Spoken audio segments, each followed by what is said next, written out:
Our programs are getting better and fresher. And it's because we are thinking about you.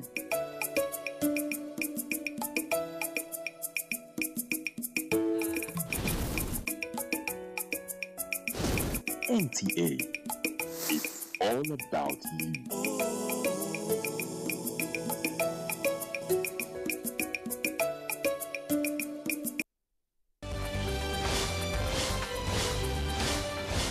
Taxation, that depressing but constant reality on the minds of everyone. On a particular spot might turn out to be a breeding ground for mosquitoes. Mayor Ogidi.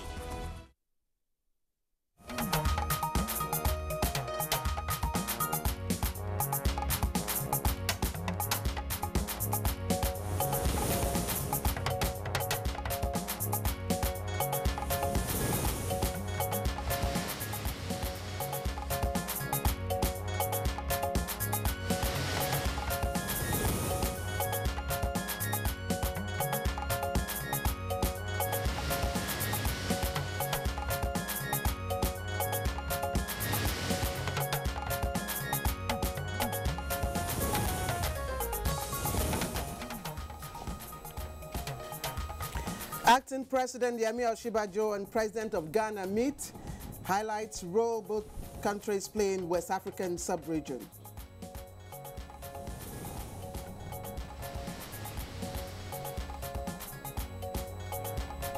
Fun seekers throng recreation parks and gardens in Abuja as Nigerians savor the joy of Eid al-Fitr.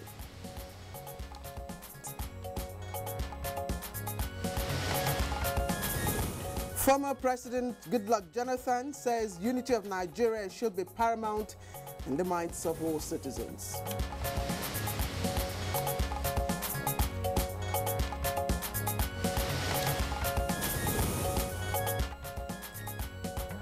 On Good Morning Nigeria today, we are examining poor agricultural mechanization in Nigeria against the backdrop of the current hoe and cutlass system and national aspiration to attain food security.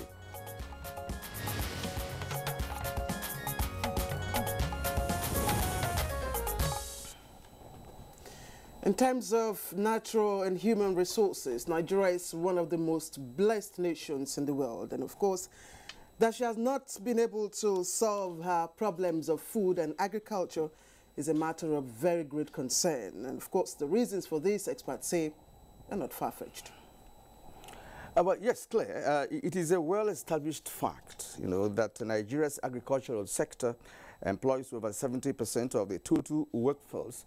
And despite this, Nigeria still struggles to meet food demand, resulting into massive importation of food into the country. Indeed, Kieran, in one of its reports, that's the Food and Agriculture Organization, FAO, says a vast majority of work on smallholder farms in sub-Saharan Africa, especially in Nigeria, is still done exclusively by hand, or of course, animal drought power. Yes, and you also know, Claire, that instead of using some affordable modern agricultural techniques or simple machines, farmers in many communities in Nigeria have changelessly adhered to various archaic agricultural methods and farm practices that were copied from their ancestors. Indeed, Kieran, of course, it has made farming very, very cumbersome and unattractive, especially to youths, and of course leading to very poor output. But conversely, in the United States, where we understand that only about 3% of the entire population, of course, are farmers, yet they meet to a great extent the food needs of their country. Now, the massive production rate is said to have been possible by the use of sophisticated farming machines and techniques, of course, which is totally lacking in our own Nigeria agricultural system. Exactly, Claire. And with an increased concern that unless Nigeria's agriculture increases labor efficiency, it cannot meet future food demand. Experts argue that time is now for the country to key into ideas and strategies on kickstarting an agricultural mechanization revolution in the country. Now, Kieran, let's break it down. It says in simple language, what is agricultural mechanization? Of course, it's the introduction of tools, implements, now I have to quote now, machines, equipment, technology in the cultivation of farmlands and processing of food, or the substitution of crude farm implements and practices with advanced machines and systems. Now, of quote. Now, you see, adoption of technology has always been the bane of national development, because, of course, if it's adopted in the agricultural sector, the nation will be the better for it. Now, only about 2% of farmers in Nigeria are reported to engage in mechanized agricultural system. In fact, the mechanization rate is about 0.27 horsepower per hectare.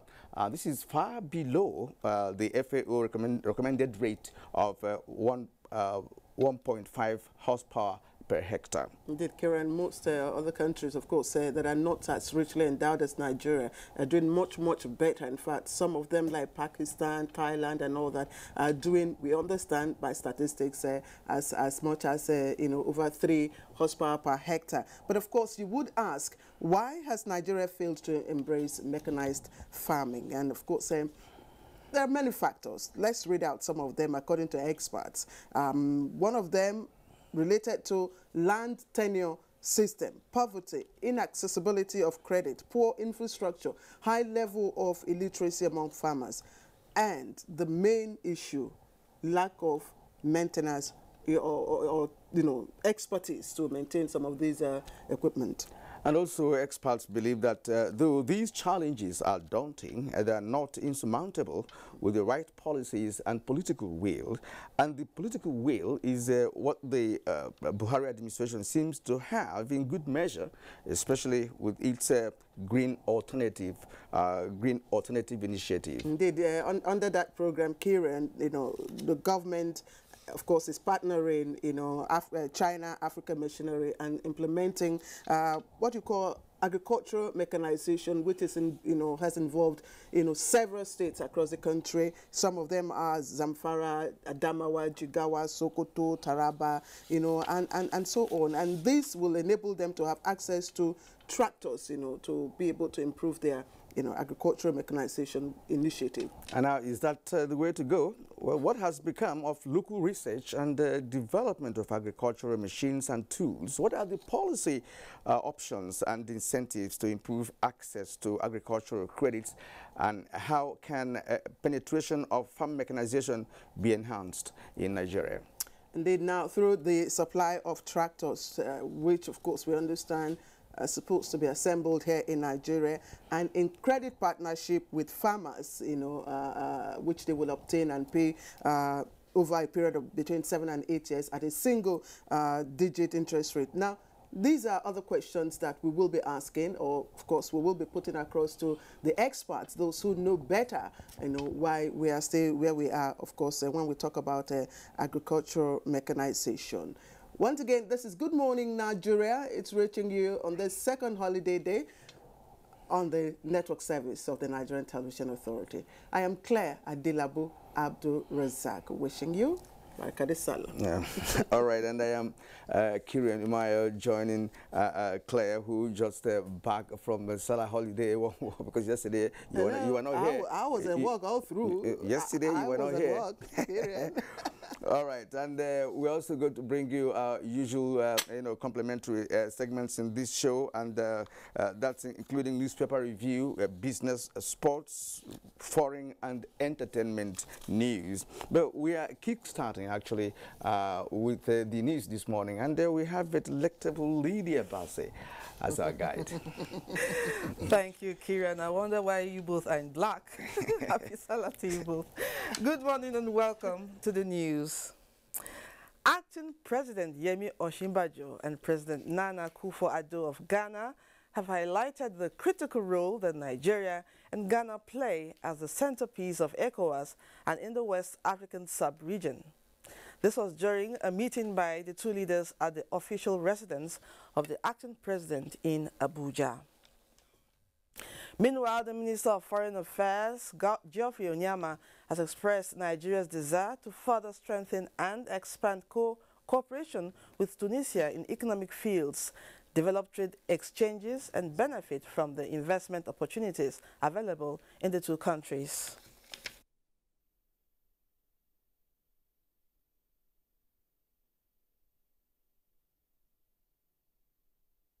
We face this, and therefore we have identified areas where we feel that the two countries can really achieve real concrete deliverables. Away from foreign relations matters, Nigerians took advantage of the public holiday to catch fun. Adebola Brooklyn Sunday, who went round the Federal Capital Territory, traced a horde of fun seekers to one of the parks and gardens in the city center. And in the spirit of Eid al-Fitr, Governor Abdullahi Umar Ganduje of Kano State has officially pardoned 500 inmates of prisons in the state. This was during the governor's visit to the Kano prison. Meanwhile, the brief restriction of vehicular movement imposed on Maiduguri, the Borno State capital, due to security concerns, did not dampen the celebration of Muslim faithful as they observed Eid al-Fitr, marking the end of the month-long Ramadan fast. Borno is calm, it's peaceful, only that there are pockets of bombings here and there. There's prevailing peace throughout the state and across Maiduguri city. People are very happy. They are going about their normal businesses. However, in an unfortunate incident on Sunday night, after a day filled with celebration, 16 persons, including 7 suicide bombers, died in a multiple suicide bomb attack on University of Maiduguri and Zanari community. Serious blows on them at their strongholds in the bushes. And the only way, as I keep saying, the only way they can continue to establish their relevance is through what they are doing now. So we hope that what the state government has put in place, with passion, and then the collaboration of all security agencies, very soon, incidents of bomb explosion will be a thing of history. The federal government, through the Presidential Enablement Environment Council, is coming up with software applications that will give Nigerians power to monitor services delivery processes of public agencies. This is in line with government's resolve to improve ease of doing business in Nigeria. Measuring the effect of the reforms internally through Servicom and other processes, we want the Nigerian public to be able to tell us empirically now where we're working and where things are not working. Former President Goodluck Jonathan says the unity of Nigeria should be paramount in the minds of citizens. He said this when members of the People's Democratic Party visited him in Abuja. I also want to appreciate you as the leader of our party in this country today. And we will never get tired of saying we're very, very proud of you. We're proud of your kind and brand of leadership. That's the news for now. Claire and Kieran will be back after this break. Good morning.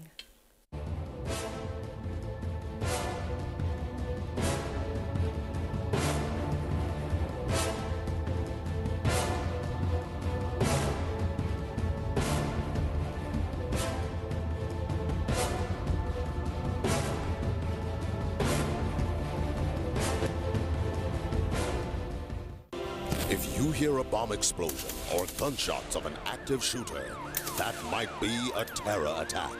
At such times, always remember 3 action words: run, hide, report. Don't try to run towards the terror scene to save the situation, because there might be a second bomb blast or another attack. Run far away and take cover. Make sure you are safe first.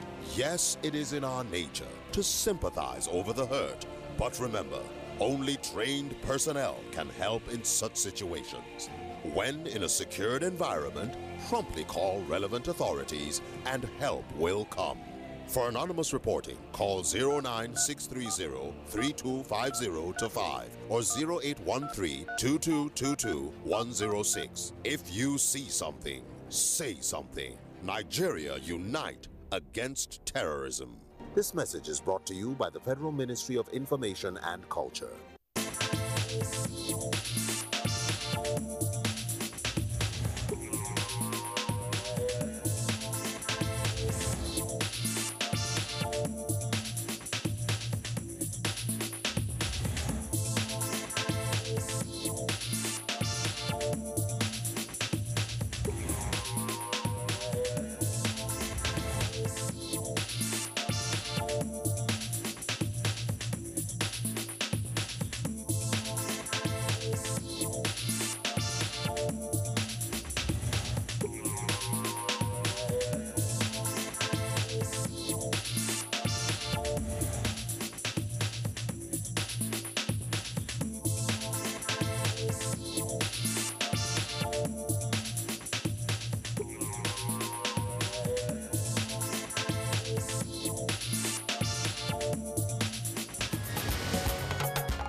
Thank you for joining us. If you've just tuned in, you're watching Good Morning Nigerian. Time now to talk business and financial institutions on holiday in Nigeria, and federal government meets with global agencies on improving financial commitment to vaccines and immunizations as coverage stands at 50%. We have details of all this with Joy Uzo. Compliments of the season and a warm welcome to business news. We start with the financial sector. The interbank rate eased to around 8% at the weekend from 15% after the Central Bank of Nigeria, CBN, repaid 152.6 billion naira in matured debt and paid refunds to bank for their forex cash provisions. The CBN issued 20 billion naira of 356-day treasury bills at 18.6% and 383 million naira of 167-day treasury bills at 18% on Friday to reduce liquidity and curb speculation on the local currency. Nigeria's money market will resume trading on Wednesday after a two-day public holiday to mark Muslim festival of Eid al-Fitr.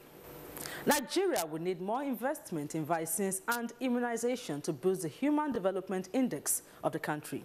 Minister of Budget and National Planning, Udoma, during a meeting in Abuja with the Chief Executive Officer of the Global Alliance for Vaccines and Immunization, Gavi, Dr. Seth Barkley, said government will leverage on every available support to protect the future generation.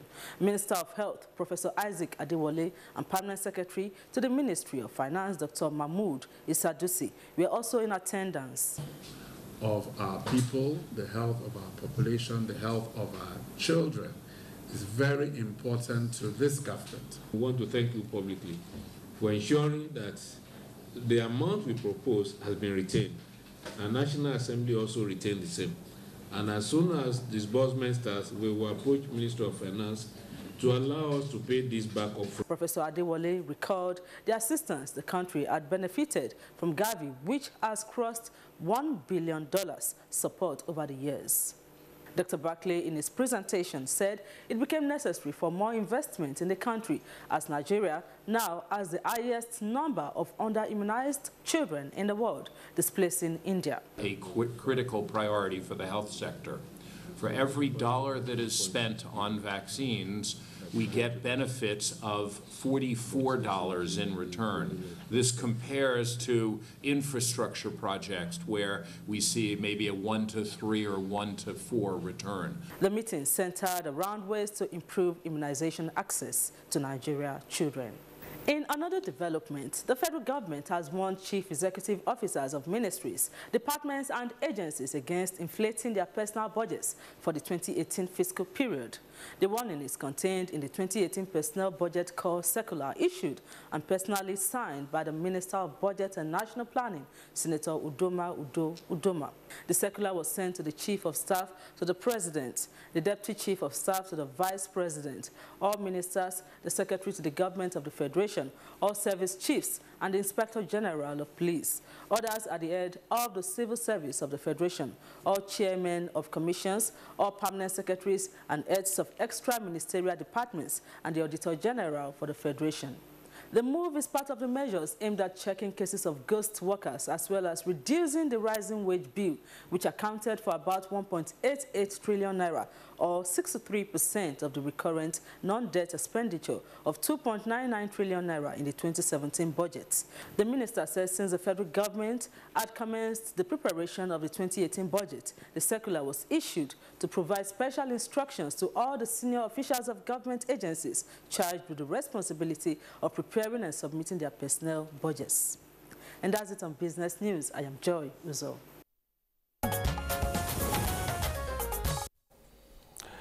Thank you very much indeed, Joy, for that. Now, newspaper review is next on Good Morning Nigeria.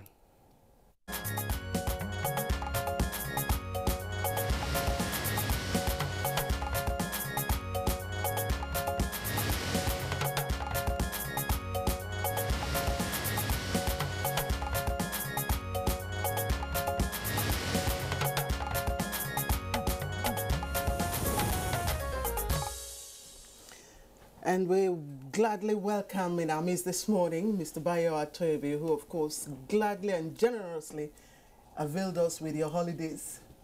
Thank you, Claire. Good morning. Let me say Baraka de Sallah to you. Good morning, Kyrian. Thank you, Bayo. Good morning, Nigeria. All right, let's begin. Kyrian, you want me to start off? No, let me take this one. Daily Trust. There are interesting stories there. Just below the nameplate on Daily Trust. Man exchanges boy for 48,000 naira worth of rice. That's unbelievable. That's on page 4 bizarre. Of Daily Trust. Well, close to that is that war is no tea party, says IBB. The story is also on page 4. And the main headline on Daily Trust this morning, Borno builds trenches as Boko Haram attacks University of Maiduguri again. 16 killed on Saturday, says the police. And of course, university needs 2 billion naira for security, says the university authority. Page 5, you'll get full details of that. Now, below, you can see a photograph of children enjoying the Saturday at the Millennium Park here, in Abuja. Very excited and enjoying themselves. And below that, again, on the foot of the Daily Trust this morning, local government workers threaten strike over unpaid salaries. Details on page 9. Then, Jonathan, no president can do magic in a restless nation. On page 34, of course, it has had experience of running the nation. And then electricity generation drops by 1,000 megawatts. That's on page 13 of Daily Trust. Okay, let me follow up with a new Telegraph, and again, it leads with the story. IBB calls for restructuring. Comes with a rider, says federal government should oversee foreign policy, defense, economy, and ex-president backs state police, devolution of powers. Quite a number of stories there. And the picture story that we see is of course the general officer commanding 7th Division, Brigadier General Ibrahim Yusuf, with GOC Task Force. That's, of course, greeting wounded soldiers at the 7th Division Medical Services yesterday. And that's, of course, the stories on the front page of the New Telegraph. But before we take this day, let's get back to Bayo. Yes, the peaceful atmosphere that pervaded the Eid Fitr period was broken in Maiduguri. By Sunday evening, 3 suicide bombers attacked the University of Maiduguri. In fact, in the process, 3 security men who vigilantly were trying to resist them, unfortunately, were killed. By Monday afternoon, 4 other suicide bombers had attacked, and they left a casualty of about 16 persons. It may be recalled that the University of Maiduguri has been at the receiving end of attack since January 16, when they first infiltrated, and one of the victims was a renowned veterinary professor. The university is located at the outskirts of Maiduguri and along Bama Road, which is about 45 kilometers away from Kauri town, which is the main entrance to Sambisa Forest. Incidentally, Governor Kashim Shettima had told the State Executive Council on Saturday morning that while addressing the council members that though the troops have recorded tremendous success, the persistent and infiltration into the suburbs and the precincts of Maiduguri was becoming very worrying. And he says all hands must be on deck to give the military the support. The citizens must be ready to give information about these suicide bombers who are constantly infiltrating so that that can be needed in the board. Coming away from two prominent former leaders that have made appeal about hate speech in the nation, former President Goodluck Jonathan has called on Nigerians to pray and work towards the nation's unity. Mr. Jonathan, while playing host to delegation of former ministers during his administration, says no nation or economy can grow where there was no peace. We should use this period to know that the unity of the country is paramount. We cannot develop as a nation no matter how people demonstrate. No president can do magic if there is tension in the land.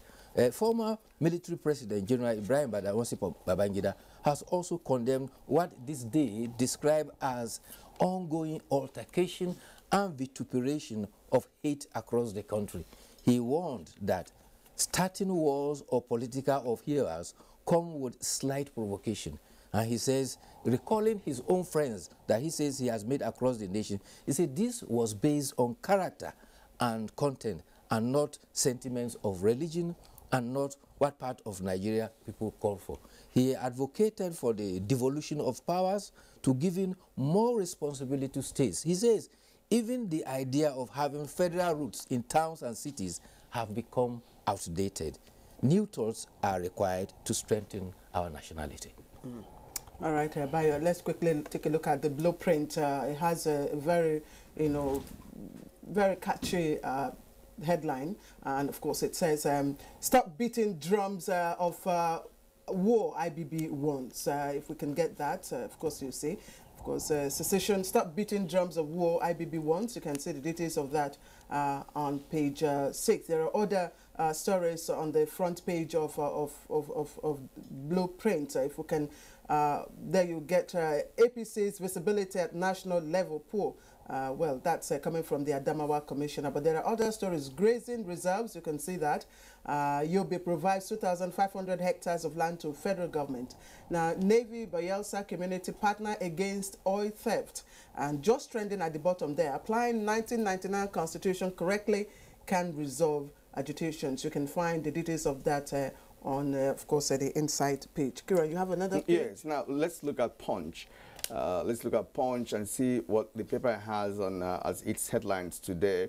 Yes, you can see that Salah message, that's above the nameplate. Buhari's choice of Hausa wrong, says Reps Majority Leader, Chief Whip and others. We can get details of that story on page 7. And then on the right side of the nameplate, PDP governors back APC governors calling for restructuring. And of course, the main headline, Fashola attacks National Assembly. With the rider, you have stark, worrisome knowledge. Minister tells lawmakers, says legislators more interested in boreholes than building highways. No concession agreement on legals about expressways and, of course, second Niger bridge. That's on the headline of Punch. And then moving down towards the bottom of, after the photograph, actually. Okay, the photograph there shows 7 suicide bombers that killed 9 at the University of Maiduguri, which we have read also in other newspapers. On Punch is on page 10. And then on the foot of the newspaper, federal government seeks $5 billion from World Bank to boost power. All right, 2 cops killed as vigilante group and police clash in Niger State.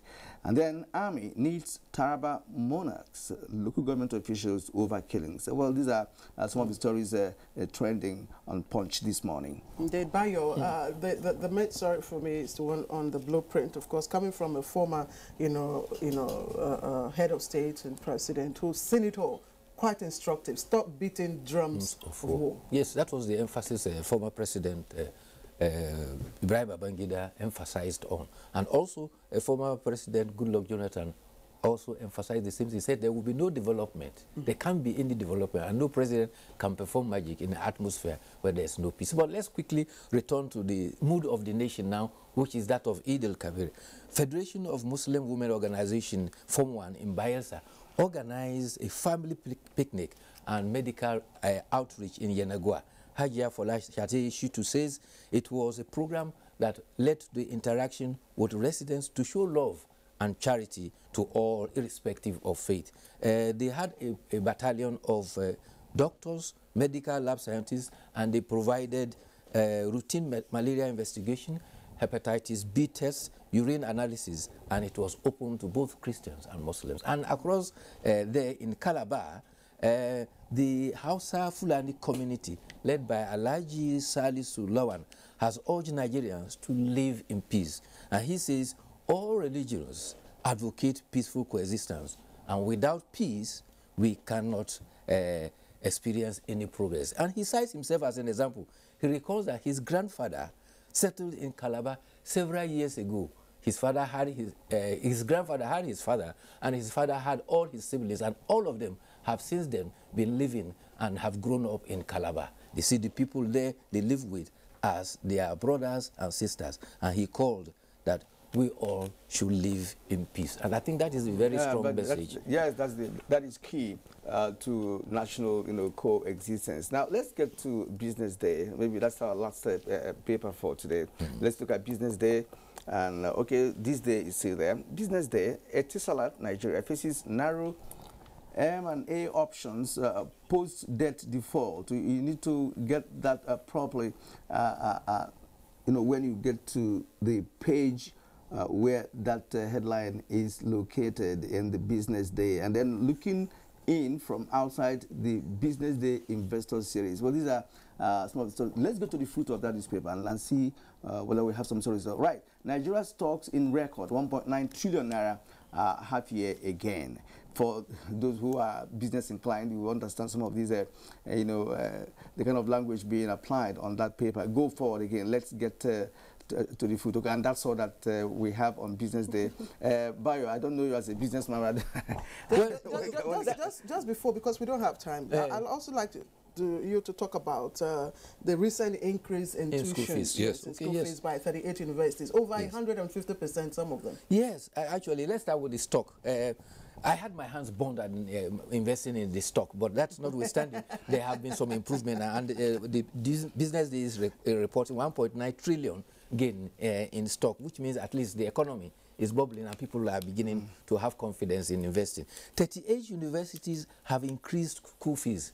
The Academic Staff Union of Nigeria Universities has attributed this to poor funding. It's very worrisome because, for instance, University of Lagos, which school fees was 14,000, is now charging 63,000. That of University of Ilorin was University of Ilorin was 16,000. It's now gone to 75,000. So parents will now have to cough out much more money in this period of recession to pay children's school fees. And some of the private universities are now, taking as much as 1.something million. The least among them all is about 1.4, 1.5 million. What is that doing to the educational sector in this country? It means that education is going beyond the reach of anybody who can afford it. So the children of the indigent may not be able to afford education. All right, Maya, that probably is how we'd like to stop our review for today. We'll see you again tomorrow. We'd like to thank you for coming. Thank you for having me, as always. All right, this is Good Morning Nigeria. You're watching it live on the network service of the Nigerian Television Authority. We'll take our first break now.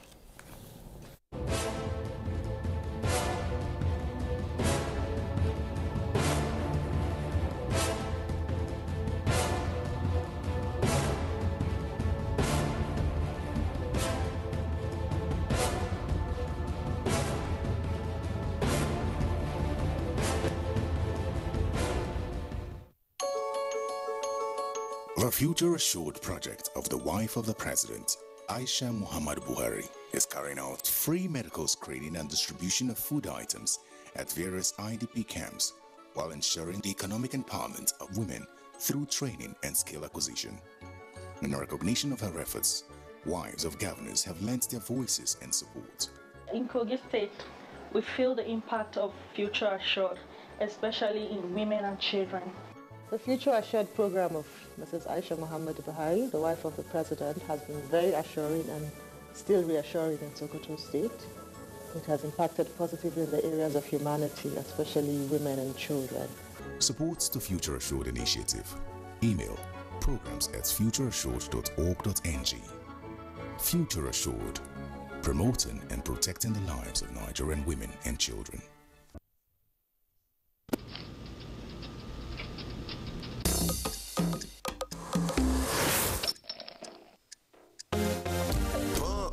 Jam, pump it up while your feet are stomping and the jam is pumping. Look at the crowd is jumping. Pump up the jam and push up your hand. You know, say me fans them plenty like sand. Jump up and dance, make them understand. Say me energy good and never be contraband. Them say me hype and excited because no boy can hype like me. All of my fans them invited.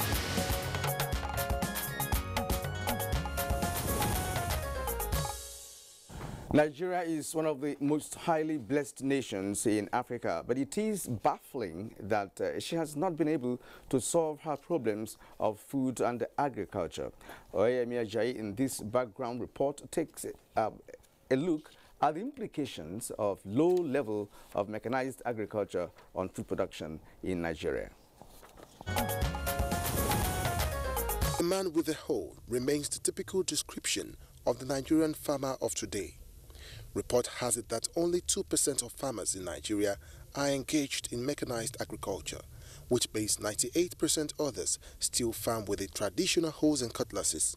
And this explains why most youths in Nigeria see agriculture as a difficult and dirty job and the craze for non-existent white-collar jobs, while the work of farming is left alone to the older ones. But the question is, can Nigeria's dream of food security be achieved through the present hoes and cutlass system of farming? The immediate past administration, in its efforts at reviving agriculture through mechanized farming, directed the Central Bank of Nigeria (CBN) to provide 50 billion naira to support agricultural equipment hiring enterprises to establish 1,500 private sector-run agricultural equipment leasing enterprises nationwide. There was also the electric wallet initiative by the former Agric Minister Akinwumi Adesina. Likewise, the Growth Enhancement Scheme, under which the government has been providing subsidized farming inputs and mechanization support vouchers to farmers to provide and modernize farming. With the inception of the Buhari-led administration, diversification of the economy was given more steam, with special focus on development of agriculture. Therefore, it has become imperative to change the narratives of Nigerian agricultural system from the Asian type into a more mechanized system. Hence, the second phase of the agricultural equipment hiring enterprise has been flagged off by the Minister of Agriculture, Audu Ogbe. The minister says it would be unthinkable and counterproductive to think of developing agriculture in Nigeria by continuing to distribute hoes, axes, and ordinary and low-yielding seeds to farmers. This is why governments at all levels are embracing the development of mechanized farming, as mechanized agriculture is said to be more beneficial as it increases production, it increases efficiency and per man productivity. Mechanization increases the yield of land per unit of area. It results in low cost of work. Likewise, it modifies social structure in rural areas. But again, agric mechanization has its downsides. The two sides of agric mechanization is why we serve you today on Good Morning Nigeria. All right, many thanks to you, Oyemi Ajayi, for that backgrounder. And if you've just joined us, it's the man with the hoe and food security in Nigeria. That's our topic for conversation. Let me quickly introduce our guest. Kabir Ibrahim is President All Farmers Association of Nigeria. And of course, he's right here with us. Thank you very much for joining us. Good morning, Nigeria, and good morning. And we've also Professor Abdullahi El Okene. is former program leader at Greek Mechanization Institute for Agriculture, Ahmadu Bello University, Zaria. He joins us via Skype from Zaria. Thank you very much, Prof. El Okene, for joining us. Good morning. Morning. Okay, thank you. And here in the studio, rather in our Ibadan Network Center, we have also with us this morning, Asta Godwin. Asta Godwin is a communication and knowledge exchange expert, IITA in Ibadan. Mr. Godwin, you're welcome to Good Morning Nigeria. Good morning, and thank you so much. All right, and Dr. Ahmed Adekunle Senior is a Senior Technical Advisor to Agri Minister on Mechanization and the Chairman, Advisory Ministerial Mechanization Committee here in Abuja. So you're welcome to Good Morning Nigeria. Good morning, Nigeria. Yeah, well, maybe we'll start with him. You know, let's look at why has Nigeria not been able to feed herself, or what are the challenges to agricultural production in Nigeria, do you think?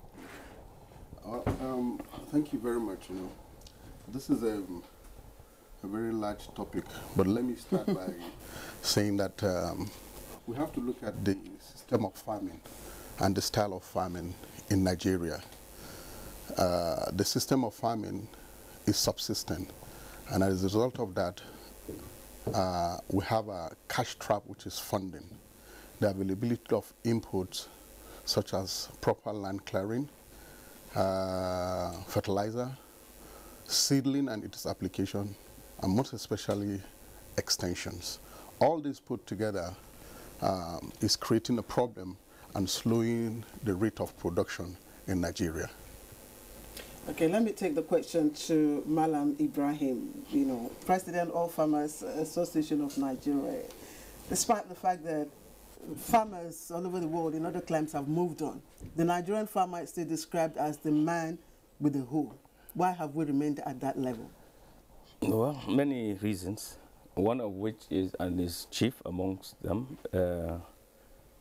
we discovered oil. Nigeria discovered oil, and we relegated agriculture to the background.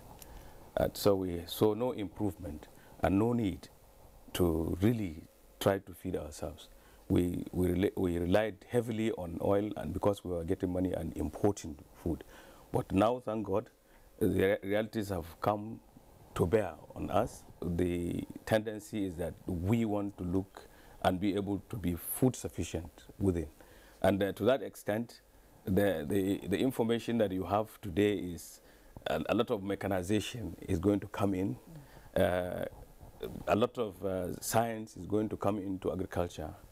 And a lot of focus is now on agriculture as a matter of necessity. Before we go, where do you put the lacuna? Is it at the doorstep of the farmer or at the doorstep of, you know, the governments at all tiers? I don't draw any distinction between government and the farmer. We are government. We are all human beings, and most of the people in government are actually farmers. But the tendency is the mindset of the Nigerian that has to change. The blame is on everybody. Both the farmer or the so-called farmer and the people in government. Now, before we leave you, you know, there is this West African Agricultural Productivity Program, WAP, which has been introducing technologies at various levels of agricultural practice. Wouldn't that also go a long way in bringing in some mechanization among the farmers? Of course, that should surely do that, and it is already doing it. We embrace mechanization agriculture, but we have handicaps, which we in due course we will unravel in the course of this discussion. But most of the issues are around finance, funding, and technology. You know, indigenous technology, improvisations that we don't have. We don't have our minds in agriculture in Nigeria to the extent of making it a business and making us self-sufficient. So we tend to, you know, hold agriculture, you know, not with an iron hand, not with the attitude that we should, if we want to feed ourselves and be self-sufficient. All right, let's go to Zaria, of course, where Professor Abdullahi El Okene is joining us via Skype. Prof, you've listened to the president of Farmers Association. He says he does not, throw the blame at the doorsteps of anyone, that everybody is to be, held responsible. But do you think that Nigerian farmers have actually made themselves, available to, opportunities in developing, of course, him or herself? Good morning, and thank you for having me. I don't know, are you hearing me? Oh, okay. The whole issue is more of the executive rather than even policy. The issue of food security in Nigeria has to do more with the executive, because if you look at Nigeria today, about 70% of Nigerians are involved in farming, and it's a livelihood to about 60%, not like in US where you have between 3 to 7% that are only involved in agriculture. This, to some extent, is good for us because which means it's an employer. But the issue of mechanization is very important. Mechanization is, if you have the land, you have the resources, you need the power. And the power is what you use in tilling the land. We are still using hoes and just things like that. And whenever the executive decides to go into mechanization, the problem is they go in it in more of cosmetic. You want to bring in tractors, you want to bring it. The important thing first is to put attention on these farmers themselves, not on what you see outside the country. For example, most farmers are low scale, just having a hectare, 3 hectares, 4 hectares. They are still the ones feeding Nigeria. Put attention onto them. If the attention was on them, then you will have known that 80% of our resources in agriculture should be on small-scale tractors, like 40 horsepower tractors to 20 horsepower tractors, that these farmers cannot, they don't have to be hiring tractors. They should own it. As long as the farmer does not have the tool he's using by himself, he has to hire it or depend on gratis, then he cannot move forward. So the problem with the government has always been that the executive tries to impress by saying, okay, let me import tractors, let me get so many hectareages. No, put attention on the small-scale farmers and small tools that they need to use. That's why you find IAR, Institute of Agricultural Research, the mechanization strive has been towards small to medium-scale holding. This is what the government needs to put emphasis on. For the large-scale farmers, they have the resources, they can go out and they get what they want. And they only need credits from the government.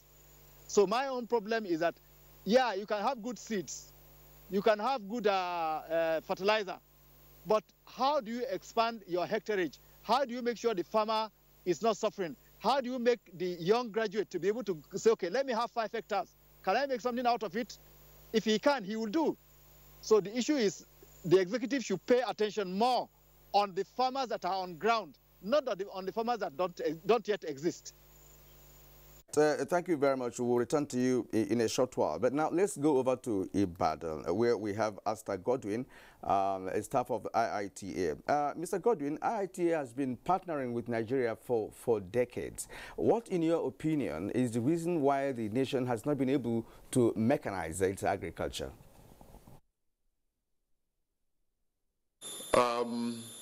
Thank you so much for having me on the program. In IITA here, we believe that for the country to move forward, the country must actually do away with the use of hoes and cutlasses. And IITA has been in the forefront of that.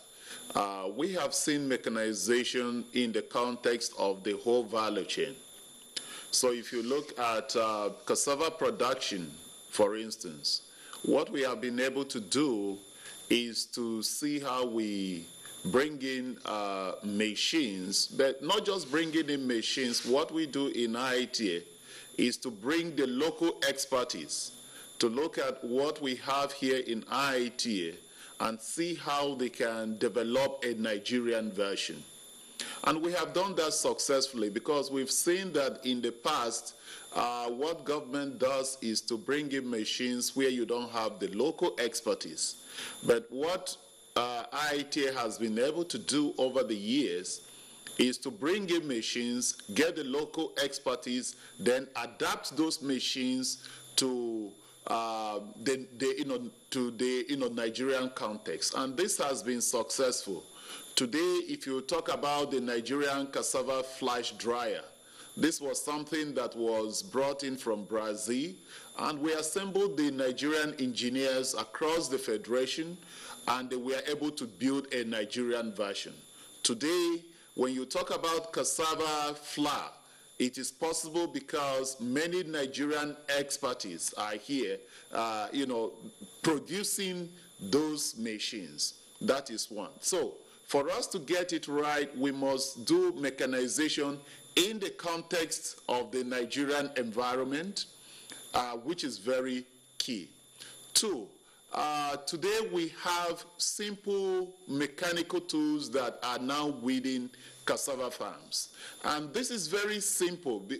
We felt that it is possible to, to actually import, which is what the government has been doing over the years. But then we felt that that wasn't sustainable.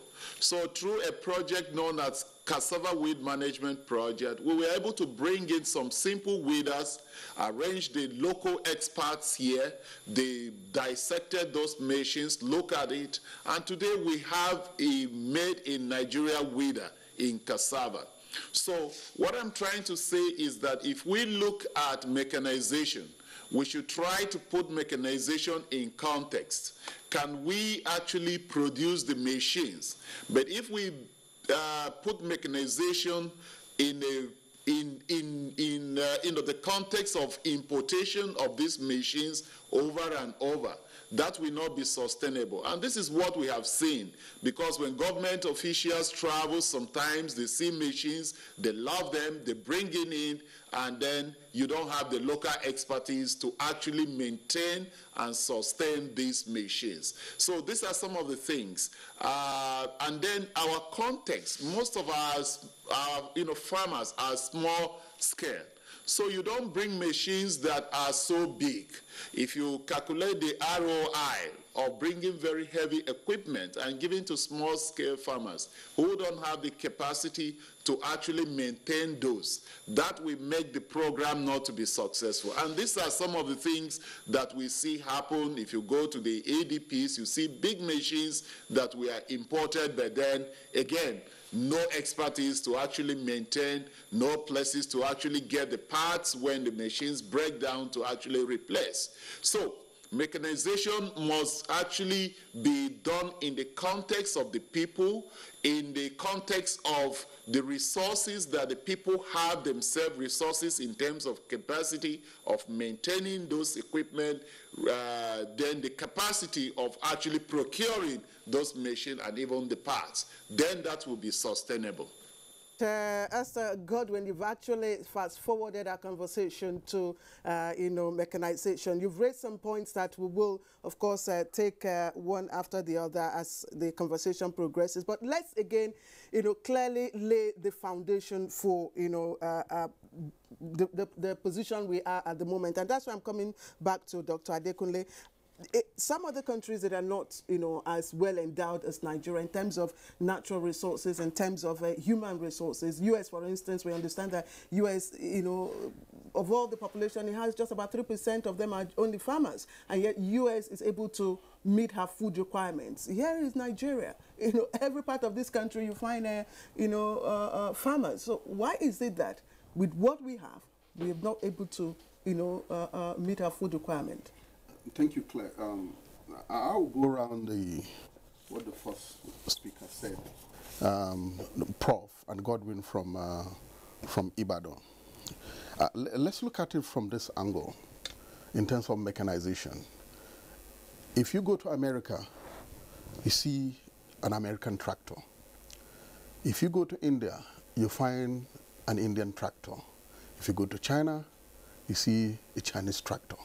But when you come to Nigeria, you find both everything here in Nigeria. So there's no way we can develop our food sufficiency without developing the local content. There's no doubt about it. Look at what Prof says from Zaria also, that a farmer also would definitely need to have his own tractor. But we need to look at the economic, the ABCD of owning a tractor.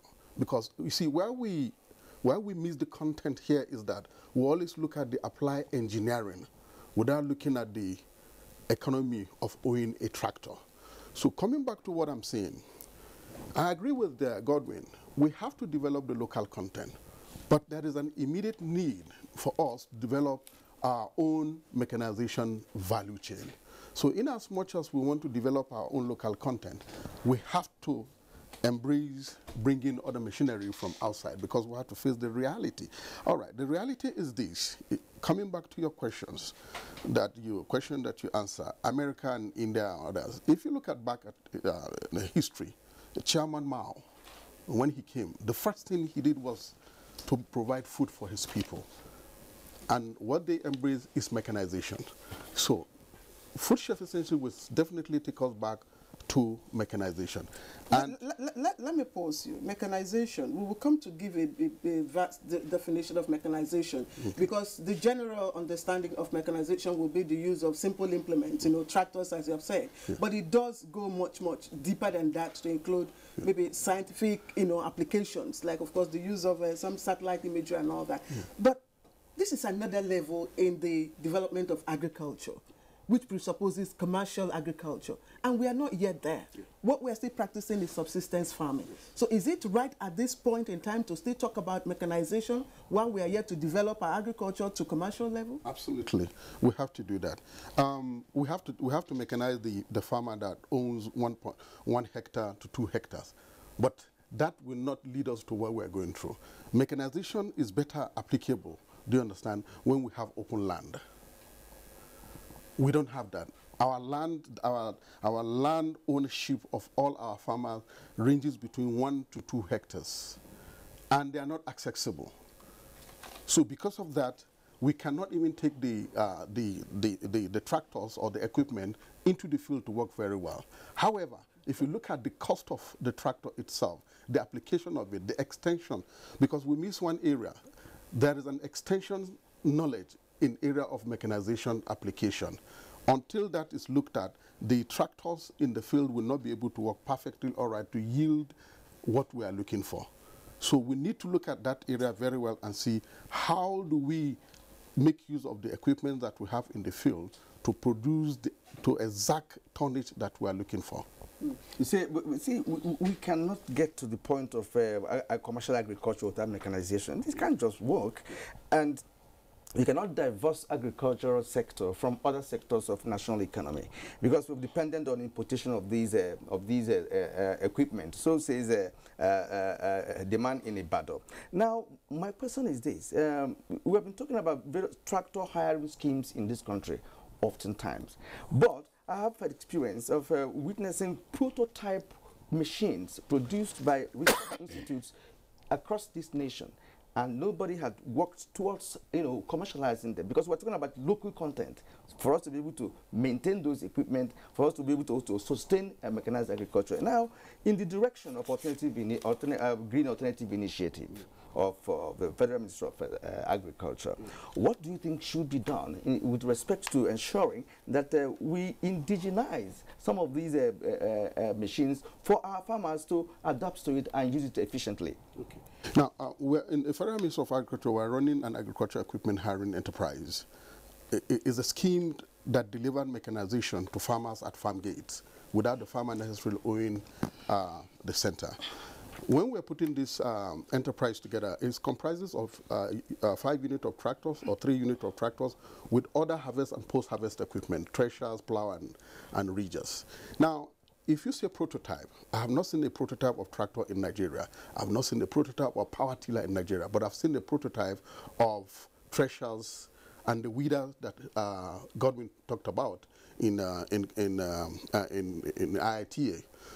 What we did is that we contracted some of the local fabricators to supply us with about 1,500 units of the local treasures, and these treasures are in the system being used right now. So the government is actually patronizing them, and the system is carrying them along.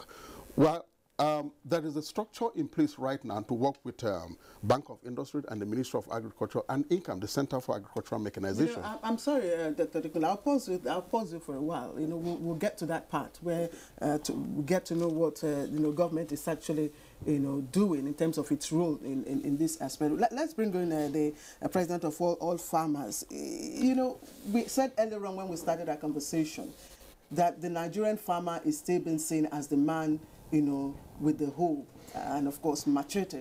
That speaks to the quality of our farmers. Now, my question is, does the Nigerian farmer, really understand what mechanization is all about? Well, in terms of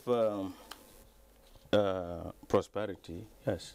But in actuality, he is incapable of drawing that distinction because he cannot even own, he cannot even access mechanized agriculture, because the enabling environment is not yet there. It does not yet permit, taken root in the system. We have very few tractors, as Adekule would attest.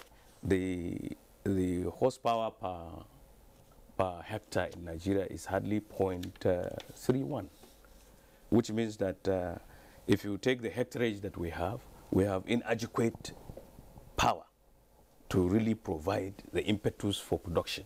So to that extent, the Nigerian farmer is left with no choice than to take the hoe and do what he is used to doing.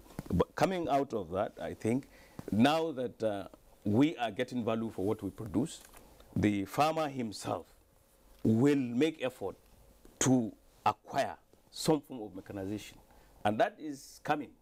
As time goes on, government cannot provide everything. The farmer, out of choice, decided to be a farmer. So he would develop the capacity to own, either individually or in groups, the ability to be able to mechanize. And that is coming.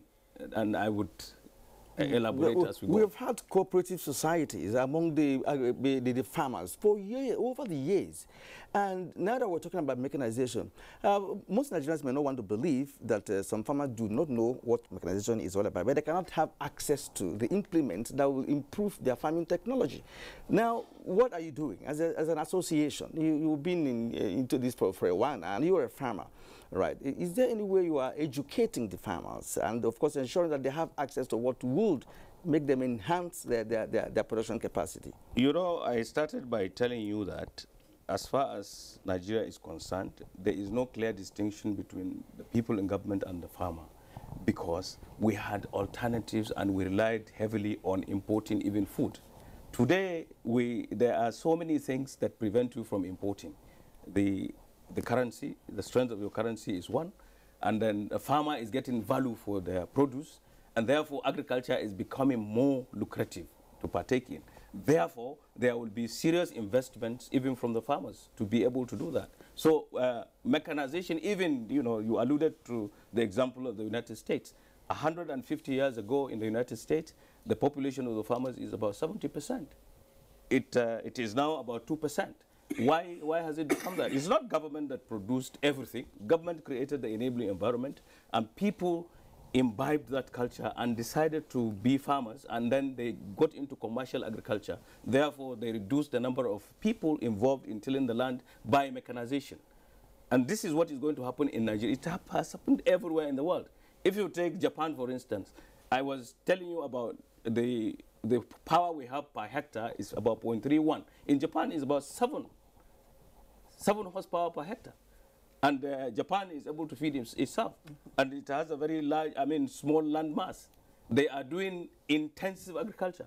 Here, even though we are doing extensive agriculture, we are not able to feed ourselves because we do not have the wherewithal to get the best yield from our acreage. So as time goes on, the farmer will do this for himself. Okay. Professor Elokene, I'm sure you're listening in. Do our farmers, or are farmers ready to embrace mechanization in terms of skills, in terms of their quality and knowledge, or do they need a kind of process, an orientation process?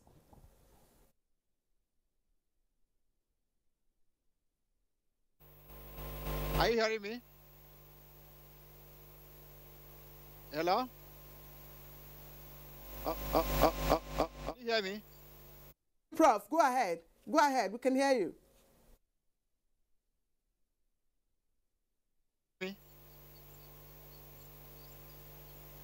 Okay, we seem to be having audio connection issues. We'll return back. We'll return to Professor Kenneth. But again, Mr. Godwin, if you can hear us, I just asked a question. Do you think that our farmers are ready to embrace mechanization in terms of their skills and knowledge, you know, of the application? Or do you think they need a kind of orientation?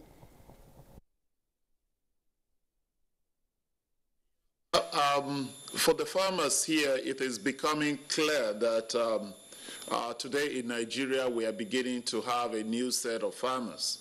That is, the young people who are coming into agriculture. The average age of a Nigerian farmer is getting to about 50 plus. So today, young people are becoming interested in agriculture, and this is because, of course, what the president of the All Farmers Association said, which is a currency crisis, and then, of course, the favorable prices for agriculture products like rice, like cassava.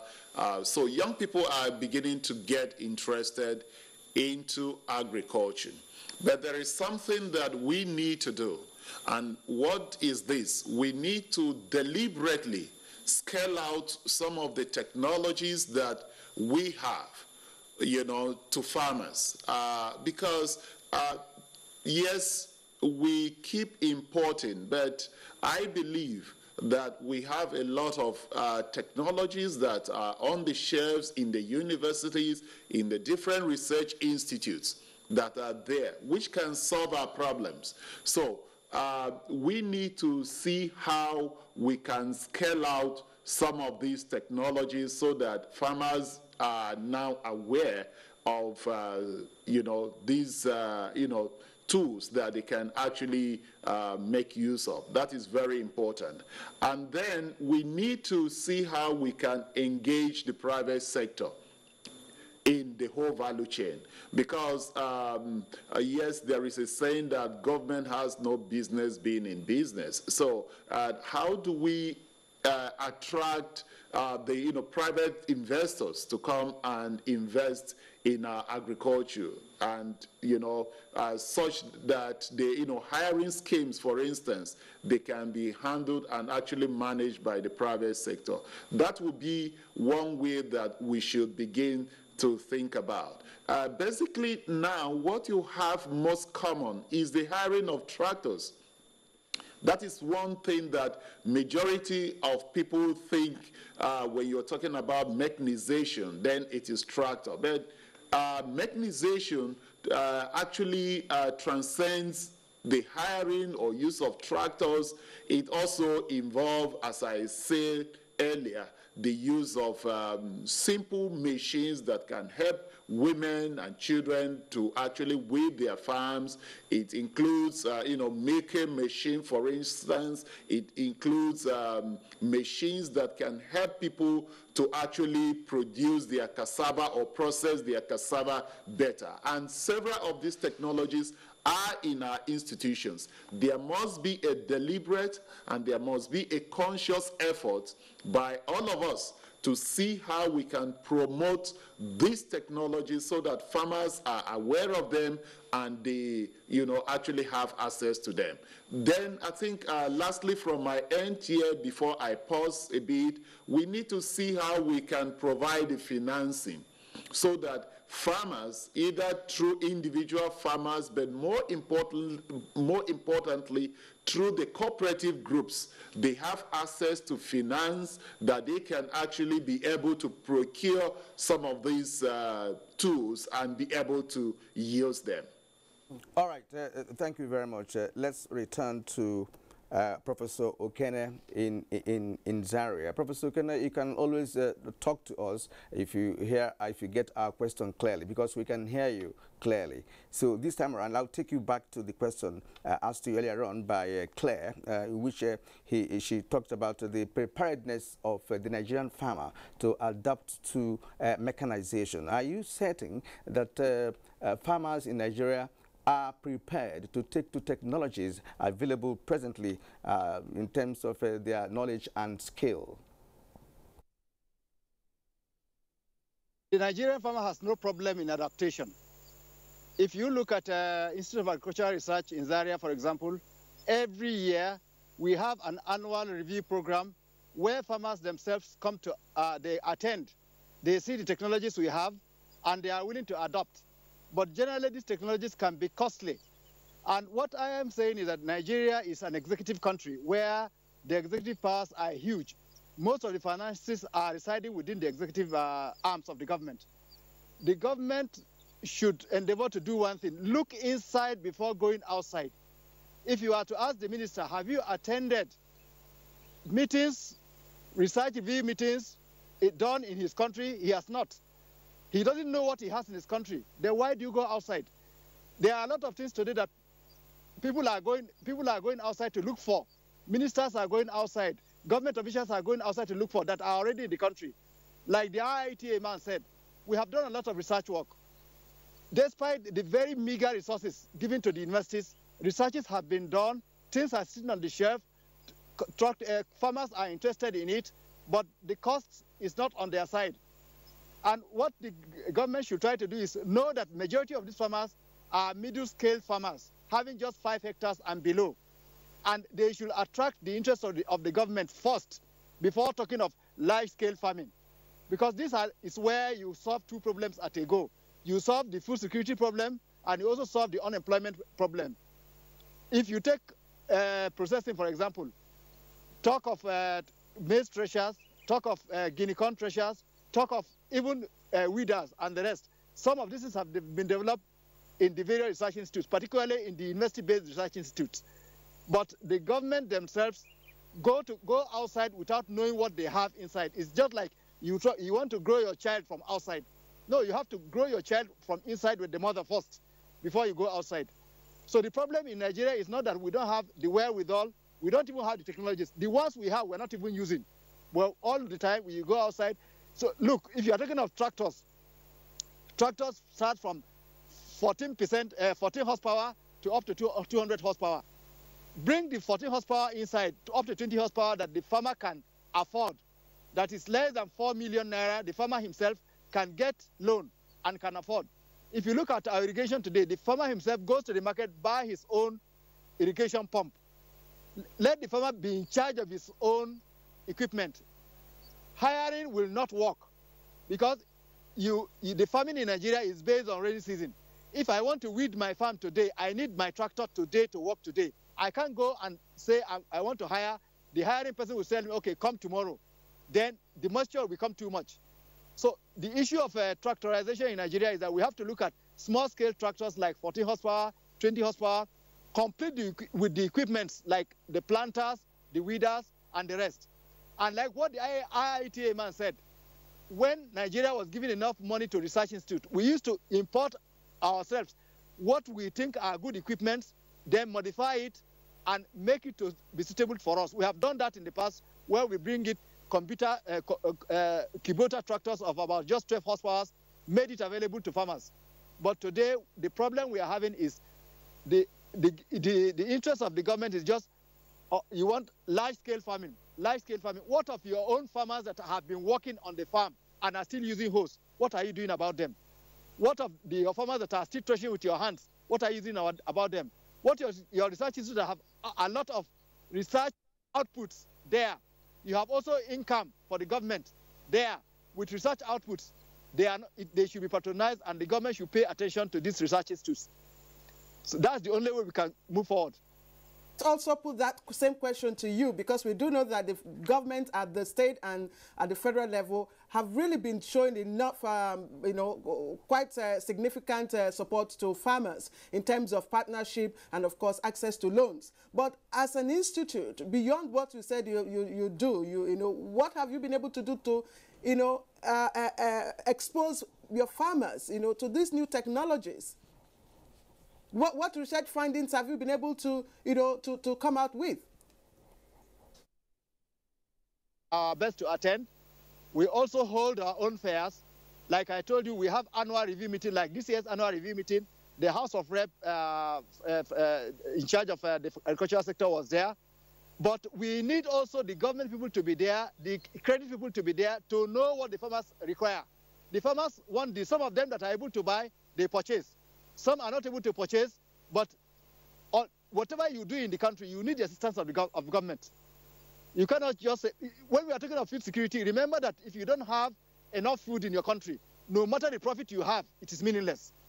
First of all, you have to own your food before you start talking. Most of these things that we have brought out, we go to trade fairs. In Abuja there, we have come to trade fair. In the Nigerian trade fair always done in Kebbi, we are there.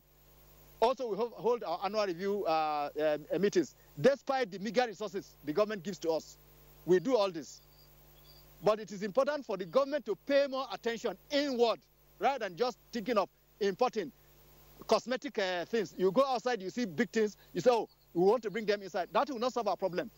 What do you have in the house? Is a woman the husband cannot go outside to bring food from Mr. Biggs when there is food in the house to be cooked and the wife is not given the money to cook it. Thank you very much indeed. We are back to the studio here, and I have this question for Kabiru. You're a farmer, very close to farmers. We used to have this ADP system, where a program is designed to introduce farmers to new technologies. Does that still exist? Yes, it is there, but funding is becoming very critical. But I assure you that the states and the ADPs in the states are collaborating with the farmers, and they're exposing the farmers to new technologies and all that. But there is need for more activities in that direction. I would like to talk about what Prof. Abdullahi has been talking about, the refills. We attend refills annually in IAR, and there they tell us their findings. We are exposed to their findings. What are some of those findings? They are doing research even on some crops. The yield on some crops. They also do some extension work on some farms, some selected farms. They have demonstration farms all around there, and they bring out results of what they have done with maize, for instance, with cotton, with ground guinea corn and things like that. I believe they have some competence. All the research institutes have been given certain things that they will develop competencies on. I believe they are doing their best, and the farmers are imbibing that.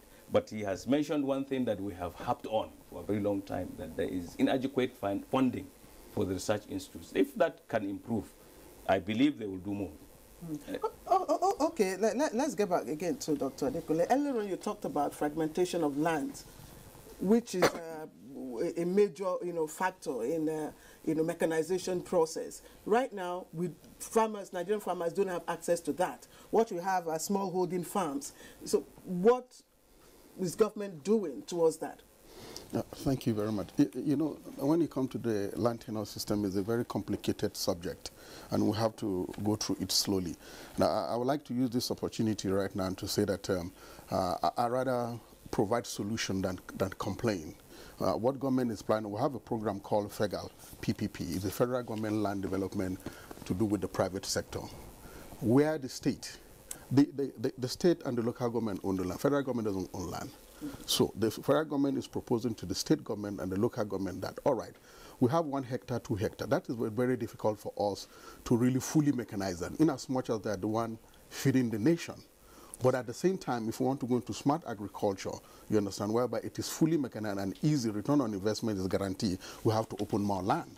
So there's this proposal on ground to go with the federal government and the state government in the next maybe 3 to 4 or 5 years to open up about between 500 to 1 million hectares, contiguous, you understand, whereby we have about 1,000 hectares stretch. And each of these 1,000 hectares stretch, you understand, will be given to youths, you know, at about 3 to 5 hectares.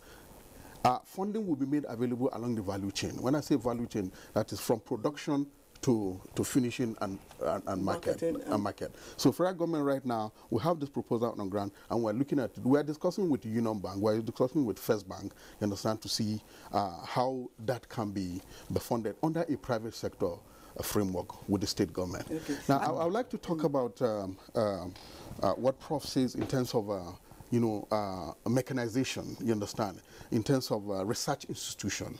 I agree with him 100% that, we like it or not, we still have to partner our local institutions to develop our mechanization. And that is what I said earlier on, that if you, in Nigeria, you see all kind of tractors, but when you go back to other countries, they have their own tractors. So we have to develop our own. We have Pakistan's tractors from Pakistan. Exactly. So what are we doing? There is a proposal on our table right now that we're working. We want to work with the Bank of Industry. Bank of Agriculture is being re-engineered right now, and funds will be pumped into it to work with National Center for Agricultural Mechanization and few institutions like where Professor is here right now, whereby a global mechanization fund will be made available. But is there also a plan to provide some form of support, mechanization support, for the smallholder farmers at this stage, before we even get to the large, Absolutely. You see, in the ministry right now, we have 2 mechanization systems. I have to talk about this because that's where I am. We have the tractor hiring, you understand, which talks only about tractors. You heard what Professor Abdullahi talked about. But mechanization is beyond tractor hiring. We have the thresher, we have the processing, we have everything. The traditional mechanization structure of the engineering department is taking care of that. It's making all this equipment available, from threshers to processing to oil extractors to power tillers, available at a 60% discounted price. Large volume of it has been purchased for 2016 budget, and they are available right now, including pumping machine to sell to all farmers. Farmers have to go through their own local... At cooperative level? At cooperative level. They see, not cooperative level. Yeah, cooperative level. Cooperative will come as a cooperative. Individual farmer will put in the application to the ministry to get this at the 60% discounted price. So we are making a lot of effort, you understand, to see that the research institution, you understand... This 60% discounted price will amount to how much? It depends on the price of the technology. It depends on the price of the machine. Will it be affordable? Of course, it will be affordable. I want to thank you very much, Dr. Dekunle, because I think what we're saying is revolving around one thing: the lack of development of technology, the technology sector in this country. You cannot indigenize tractors and all of that without having a clear-cut, deliberate attempt to develop our own homemade technology to service all that. But before we return to you, Nigerians have been reacting to this conversation, and so let's look at what they are saying. Before we return to you, we have tweets here with us. The first one from Fabio Stephen S. He says, government is only paying lip service to the mechanization issue. They still want us to use hoes and cutlasses. This is evident in their actions. And Bride Iron tweets, the question is, those on top, are they listening? Will they execute some of those ideas brought to them? All right, now, Sani Michael Omokaji, the federal government keeps on talking tough on the need to go back to the land, but the machines needed for land tillage are limited in supply.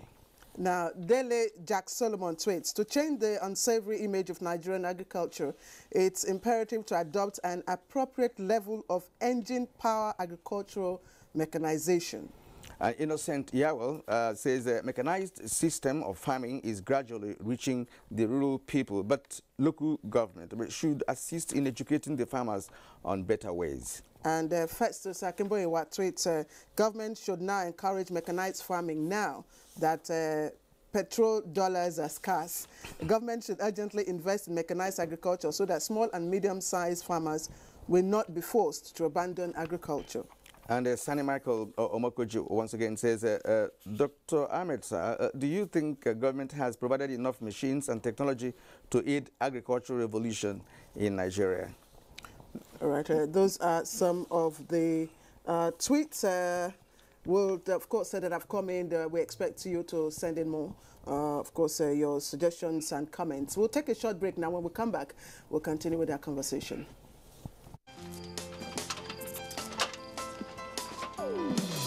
Oh boy, climb this thing now. Not be only to connect lights. Come you and yourself now. Ah. Now wow. Oh boy, calm down now. Oga Kasali electrician who would they look for with this? Oh. Oga Kasali, come help us fix this wire now. Sorry. I no longer carry out illegal connection. It puts the lives of people at risk and can cause fire outbreak and disrupt power supply. I will never be part of anything that has to do with this any longer because change begins with me.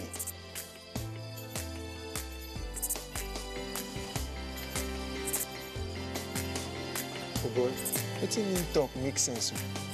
Oh boy, we could carry this ladder from over. This message is brought to you by the National Orientation Agency in conjunction with the Federal Ministry of Information and Culture. Admission forms for the 2017-2018 academic session of NTA Television College JAWS into its diploma programs are now on sale. The diploma programs are in film and TV production, broadcast journalism, and TV engineering technology. Applicants are required to have at least 5 credits, including English language and mathematics at SSC, NECO, or GCO levels in not more than 1 sitting. Application forms can be obtained from the TV College Refi JAWS or at any NTA zonal centers nationwide on payment of a non-refundable fee of 7,500 naira in bank draft in favor of NTA Television College. Completed application forms should be returned to the office of the academic secretary, NTA Television College, or the center of purchase on or before 28th of July 2017. For further inquiries, please call 0806 980 9807 or 0703 660 7155. NTA Television College, training you to be the best you can be.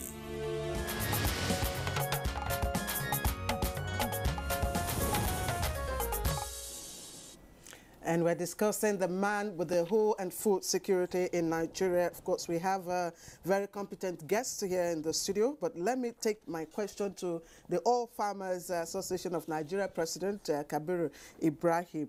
Off camera, we were discussing about the economy of going, mechanized farming. And Dr. Adekunle here did remind us that, look, the production yield per hectare is not even sufficient for that. What exactly are farmers, demanding from the government? Well, there are many things, one of which is the enabling environment to be able to do agriculture itself from government. That is to say that whatever we produce, we should be able to sell at a profit and readily. We should also be able to store what we produce, so that, transport and store so that we don't lose what we produce. 3, we should be able to process what we produce so that we add value to our products to be able to get more income from what we produce. If we sell what we produce in its primary form, we get nothing. That is why we are poor. But, whatever is entrenched in the new agri policy, that is the green alternative, is encouraging us to be able to put our hands on deck to be able to do more. But to enhance our productivity, first and foremost, we need good seeds. Of course, we need some form of mechanization. It may not be the level that people are talking about now, but in time, it is going to require us to own very large-scale tractors. I will give you my take on what tractorization means. If you have a group or a village like my own, and you place 200 horsepower Massey Ferguson tractors, 3 number of them, and you give them to the people, to the farmers, to cooperatively work on their farms with them. It is better than the small tractors that government buys and subsidizes to people, which they use only in one season, in one rainy season. And then when they don't have money, they take the implements and start selling. So thousands of them have been bought by various state governments. And when you look, they are nowhere. I will tell you something, some bad experience that I had in Ghana some time ago.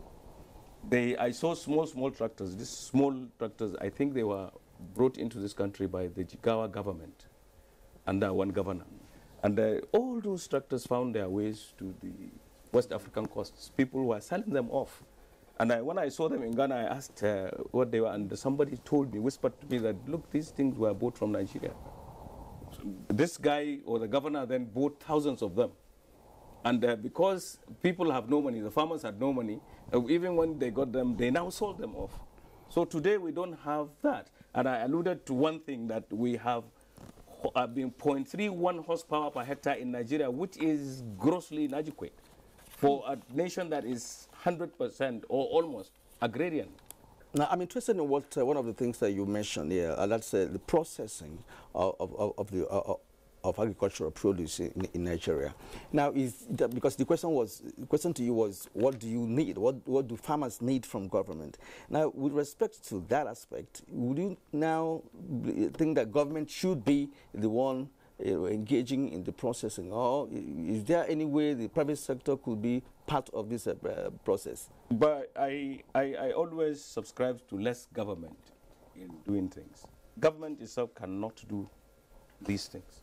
But people should have the enabling environment to be able to do it. People should invest. Look, like people invest in prospecting for oil. We should be able to invest in agriculture. The people should be able to buy so many equipment for processing. You buy equipment to process chicken, process maize, process anything, and they will be available. There will be some hubs for processing this and that in given localities. And when you produce anything, it is processed, and then you will sell the processed item at a higher value than the primary form that you have in your farm. That way, you become rich. A farmer should be rich. If I am farming to feed you, you should pay me for what I produce, and therefore I will be rich in the end. Now, Dr. Kule, you had what he said about the tractors that were found in other countries of Africa. That's number one. Number two is on the issue of processing. I still want to, please, I'll seek your indulgence. I still want to bring Professor Kenny back to what he's saying. You see, the issue of mechanization, we have to go about it very careful. Because what we look at is that we just look at the engineering application aspect of it. We forget about the funding aspect of it. Mechanization is capital intensive. If you remember very well in the 80s, when the banks were going computerized, the shareholders never liked it. Let me even bring you to the present dates. Construction company, oil companies, when they want to buy equipment, they don't like it because it's capital intensive. Here we're dealing with a farmer who is operating under 1 to 3 hectares, and his yield, if you give him one tractor, he can't pay that money in 15 years, and we are saying to give him one tractor. No private sector will invest in mechanization until we're able to give them a business plan and a cash analysis that will show return on investment. And that is what the ministry is doing by setting up this agricultural equipment hiring enterprise to run under the private sector driven framework. We understand clearly that some farmers have the capacity to take equipment by themselves. Some don't. Majority of them. 70% of them cannot because they operate between 1 to 3 hectares. And if you give them one tractor, they can't pay in 15 years. So who will invest in them? Nobody. They don't have financial credibility. So what's the way out? The way out, you understand, is what the government have created right now, which some of the private sector service delivery NGOs, organizations are operating, like TOAN and TOFAN, and the federal government private sector driven service providers. So what we did, you understand, is to set up hiring equipments nationwide. Federal government have about 115 of it now, comprising of almost 800 units of tractors, spread all over the nation. Don't forget that Nigeria's population is about 200 million, and 70 and 80% also are farmers. So 1,000 units of tractor is nothing. So the government is trying, but the only way we can mechanize these farmers with 1 hectare, 2 hectares, is to take mechanization to them, and they pay at a subsidized rate. Federal government will subsidize, the state government will subsidize, local government will subsidize it. If you give any farmer that is operating under 20 hectares, under 10 hectares, a tractor, he would not be able to pay, he will not be bankable. So we have to go about it carefully in terms of funding and financing, because it's capital intensive. Okay, you've talked about hiring. Yeah. And I know Professor Elokene also talked about hiring. We've got some tweets, but Prof, I'd like you to speak to the issue of hiring. You're not in support of hiring tractors and hiring tractors to farmers. Speak to that, as well as your findings, your research findings, to, of course, support the farmers. Apart from hiring, what are your suggestions? The issue of hiring tractors, I'm not so much in favor of hiring tractors, because farming is any farming that is based on rain-fed farming. It has to be on schedule.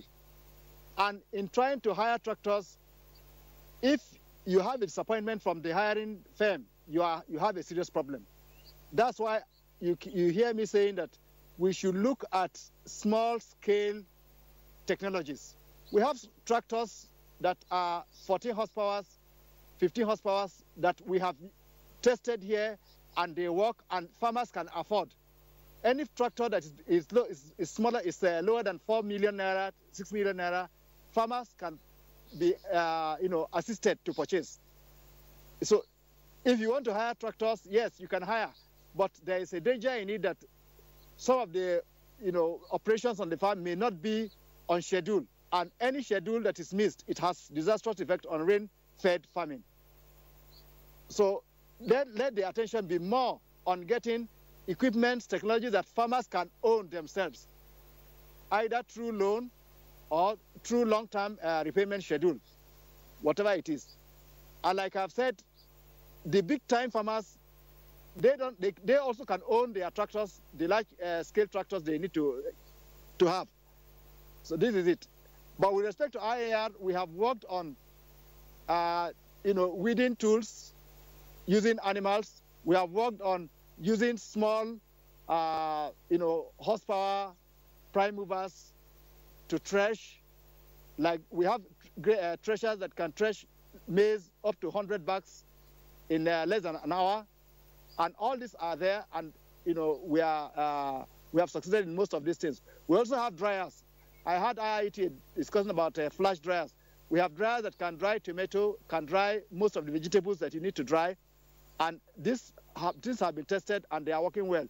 We also have storage facilities, like for storing onions for upward of 4 months. And presently we are developing a cool storage that can store dried tomato for up to 1 year. All these things are there. But when it comes to hiring, you need to be very efficient in hiring. And Nigerian system efficiency is very low. So if you are disappointed by a hiring firm, then you will have your operations on the farm delayed, and that can be very disastrous to the crops on the field. So this is. What do you think is the value of animal-driven technology that you have, which is one of your findings?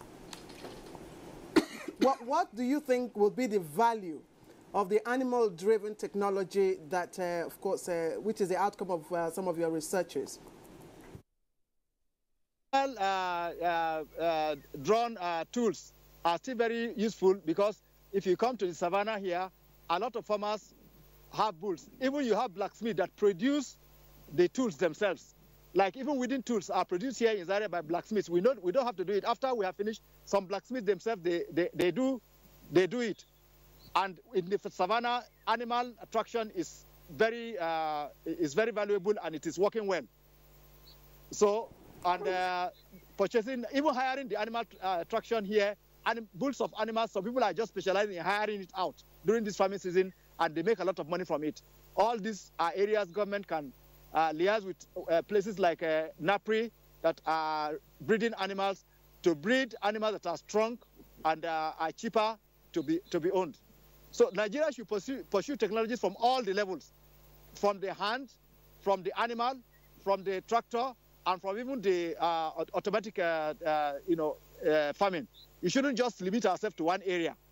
We should look at all the available opportunities, and that will take care of also all the available farmers, both the.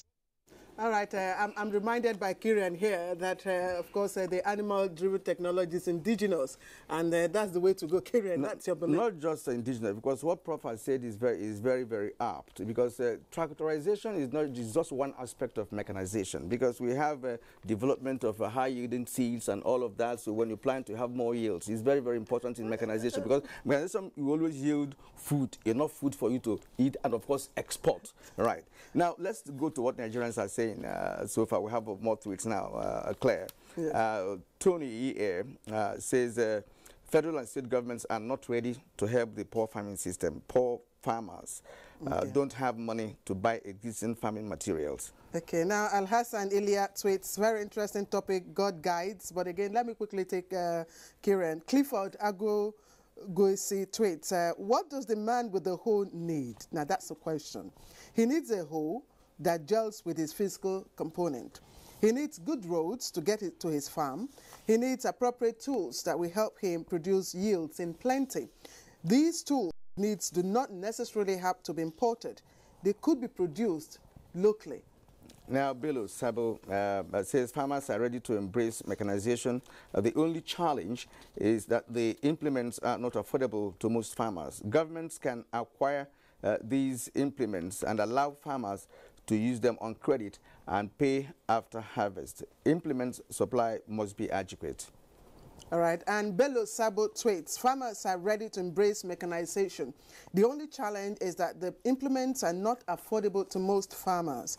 Governments can acquire these implements and allow farmers to use them on credit and pay after harvest. Implement supply must be adequate. And finally from Mike Anyakwo, he says, government should do the needful to helping these farmers that still use primitive methods in our country. Okay, and okay, that's all, Kieran. Yeah, that's all we have. That's all we have. Thank you all for your tweets, and again, let's drive the question back to Dr. Adekunle, who is, of course, from the Ministry of Agriculture. I've just been told that we used to have what they call tractor factory in Bauchi and in Kano. Now, these are any plans to, resuscitate them, bring them back to life? Yeah, absolutely. The federal government right now is discussing with the Brazilian government and the Chinese government to go into partnership with them to massively mechanize the agricultural value chain. And one of the agreement is that we insist on at least minimum of 25% local content. It means that part of it would have to be assembled here, set up, you understand, and also distributed. So one of the conditions given is that we are going to visit, we are already visiting Bauchi to see how we can go into partnership with the Bauchi state government, linking them with the Brazilian government to overhaul the assembly plant there, and so that the assembly plant will be up and running again to assemble some of this tractor from Brazil and from China. Also, MTM recently wrote to the Honorable Minister inviting him, you understand, to come and take a they didn't even know that we already finalized that we are going to visit them, you understand, to look into it. So definitely with the Brazilian partnership and the Chinese partnership, we will definitely bring those factories back. What are you doing about the issue of, cost, affordability to access to, hiring the tractors, which has been a challenge? Well, beautiful. See, it is a partnership. It's a loan from the Chinese and the Brazil government. The price is off the shelf. What I mean off the shelf is the price that is being sold outside. The only thing that will be added to it is cost of transportation and cost of clearing. When it is assembled, it will be given. Now, we are going through the federal government tractor hiring scheme, which is a leasing package in the corporate world. We just ask ourselves, why can't a farmer, you understand, take equipment and pay over a period of 3 to 4, 5 years? And we did the calculation and reversed this some financial re-engineering, and we offered it to them at 7%. So that is what we are using right now to work with the Chinese government and also with the Brazilian government to make sure that the equipment gets to the farmer at an affordable price and also at a single digit. Now, federal government is taking this loan almost at 1%. So the tractor getting to the farmer will not be more than 2 to 3%, all factor being equal. And they have a period of between 10 to 15 years to pay, unlike the first phase and the second phase that was implemented with over 800 units of tractor, which is 7%. This one will be coming at maximum of 3% and payable over a period of 15 years. It's not just tractors. We are mechanizing all the value chain, including production, including processing. but we have gone into agreement for local content. What is the gestation period of this? Because those tractor business has been established some years ago, and somehow perhaps abandoned, as the case may be. Now you are trying to revive it again, and you are, of course, positing some beautiful plans and arrangements and all of that. Then we also think of the affordability by the farmers when those things are put in place. Yes. Yeah, well, the program will be up and running in the next, say, 9 months to 10 months, obviously. Those factories, those assembly plants will be up and running. But in terms of pricing, we have to face the reality. It's against what the dollar is. It's against what the dollar is. Okay. Mr. Dekule, let's pause you again. We've got some tweets here. Let's quickly take them before we take our last comment from Mr. Godwin. All right, Ibrahim Shaibu. Well, I love your morning show. Well, then Isaac Kayuba, let me just take this one. Government should fund research institutes and ADPs for achievable targets and see to it that they are met. Example, let all the mechanical departments of all the institutes come together to develop a Nigerian type of tractor and let's commercialize through PPP. I believe in that. And Gospel Ambassador states agriculture needs to become a homestead level practice to achieve food surplus. Nigerian engineers should be trained to build local machines. And Cowboy says the magic wand in policy change and incentives to investors, government should hands off and create enabling environment for private investors. Ayodele Israel tweets, good morning. According to the topic this morning, all I can say is that our Nigerian government has have shifted their focus onto agriculture. I hope that's what you mean by this tweet. Yes. Thank you very much. But let me take my question to Mr. Godwin. Mr. Godwin, please, we just will appreciate if you respond briefly. Now, mechanization, it's not all, rosy. There are some implications, and one of those is the fact that some people will be displaced, unskilled labor will be displaced. Given the level of unemployment now, is that a way to go? Or how can we, of course, accommodate this set of people that are likely to be displaced?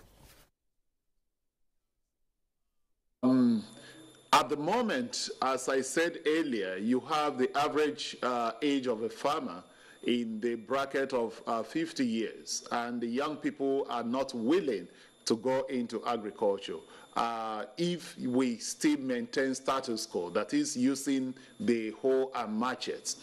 Now, the only thing we need to do is to see how we can incentivize them by bringing in simple tools that can make agriculture sexy, if you want to put it. And therefore, mechanization becomes very, very important. Now, if we fail to do that, and these farmers that are now in the age bracket of 50 plus, they, reach their, retirement age, so to say, in quote, then it means that we are going to face a lot of food crisis. Then the other thing I want to also talk about briefly, because you say I should be brave, is the issue of looking at mechanization in context and looking at mechanization across the whole value chain. And I give an instance. For the weeders, for instance, if we are able to promote the weeders that we have today, we'll be able to raise the productivity of our crops to as much as 60 to 70%, because farmers in cassava, for instance, are losing up to 90% when they don't weed. So that is the kind of gain that you make as a result of actually adopting some of this mechanization. Then the women and the children that face the brunt, they carry the burden of not mechanization, they will have to have themselves into productive areas, because mechanization must have actually lifted that burden that this group of people face as a result of the drudgery of using hoe and machetes. So there is no other way to go when you look at the benefits vis-a-vis the demerits of not mechanizing. We surely need to actually mechanize. Thank you very much. Thank you, Asta Godwin, Communication and Knowledge Exchange Expert with IITA Ibadan. Thank you for appearing on Good Morning Nigeria today. Thank you so much. Right, and also Professor Abdullahi L. Okene, former program leader, Mechanization Institute for Agriculture, ABU Zaria. Thank you, Prof, for sharing your thoughts with us this morning. Kabiru Ibrahim, President, All Farmers Association of Nigeria. Thank you very much for joining us. You're welcome. Thank you. And last but certainly not the least, Dr. Ahmed Adekunle, Senior Technical Advisor to Agric Minister on Mechanization and Chair, Advisory Ministerial Mechanization Committee. Thank you very much for joining us. Thank you very much. Okay. We just like you to tell us a final words, because when we have these initiatives, we have certain class of people in mind. In this case, certain class of farmers. Now, you are the president of all the farmers. What are your final thoughts to government? Well, look, let us quickly be realistic about agriculture in Nigeria. Government investment in agriculture is abysmal. At the advent or when this administration came in, I posited that if, for instance, you devote 20% of the national budget to agriculture for 2 years running, at the exit budget of the last administration of 6 trillion, you would have about 4 trillion in agriculture, and you will be able to buy all this equipment, lease them, give or sell them to farmers at very, very low interest rates, not even at any interest rate. A government can give a farmer a tractor that you would pay net without any interest. And that way, we would take agriculture to another level. If we had invested so much in agriculture over the years, the thing would be history now. Nigeria would be able to feed itself and feed all other African nations. Are you, Dr. Adekunle, are you, working in conjunction with the All Farmers Association? Yes. Thank you very much. Yeah, I agree with him, but I have my own way of putting it, you understand. I want to look at it from this content, you understand, that my boss, the Honorable Minister of Agriculture, Adugbe, always have this saying that in the next 35 years, Nigeria will 500 million population. And then our position will be the fifth, will be that position will be like 5% of the world. What are we doing about it? We have to do some serious financial re-engineering. The issue of, agriculture must go on one single digit. We need to look at it again. The issue of saying, is it affordable? Mechanization, we need to look at it again. Making the mechanization affordable, do you understand? Rather, for me, I will put that funding to increase his productivity so that he'll be able to generate money and pay for. All right, the time is no longer on our side, Dr. Adekunle. But at this point, I'd like to thank you for being part of the show this morning. Adekunle is the technical advisor to Agricultural Minister on Mechanization and Chairman Advisory Ministerial Mechanization Committee. Thank you once again. And Kabiru Ibrahim, President of All Farmers Association of Nigeria. It's been wonderful having you this morning. Thank you very much. Thank you. Okay, now to sports. Nigeria, Fernando Adi sets another goals record at the Major League Soccer MLS club. Super Eagles captain John Obi Mikel set to return in 2 weeks from injury. And in tennis, Heather Watson wins to advance to second round in Istanbul. For details of these and more, let's join our sports desk.